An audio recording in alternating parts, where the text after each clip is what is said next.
Sanibonani bafethu. I want to do another video about how to make imali on YouTube. You understand? Like on YouTube monetization. You understand?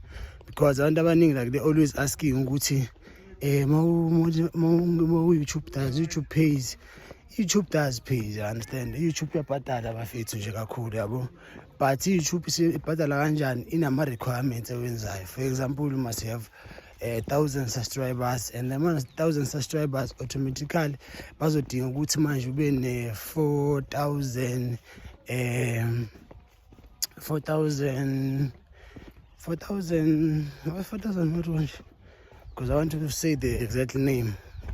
You must have 4,000 hours. Yes, you must have 4,000 hours. And then when you have 4,000 hours, so automatically shows ukuthi you are working. Yeah, but there's something that you are doing. So in that way, it's gonna help you a lot, guys. So in this I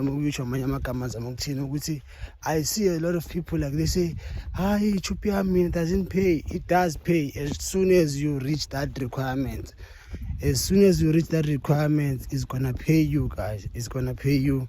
And I'm talking from experience, understand? I'm talking from experience because everything, guys, may you experience before you tell abanye abantu, because it's not easy on YouTube. Trust me, it's not easy on YouTube ukuthi ube monetize. Akulula kakhulu. Kunzima indlela esimanga, guys. Ngifuna ukuqama kunzima nje kakhulu nje. You understand? Because it can take years. Like it take how many years? I think Facebook ngimqale 6 years back or 5 years back or 7 years back, and then they were monetized last year. Good recording calendar, which means it was 2025. You understand? Yeah, it was 2025. Now, makuza la month end of the year around November.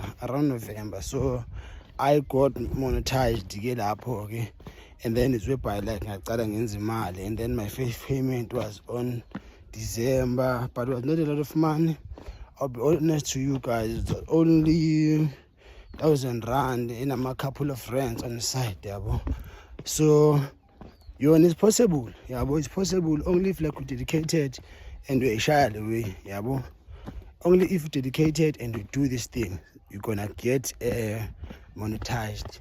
But I find Facebook is very easy to be monetized on Facebook. But Facebook at the same time is very strict, so they can demonetize you so easily.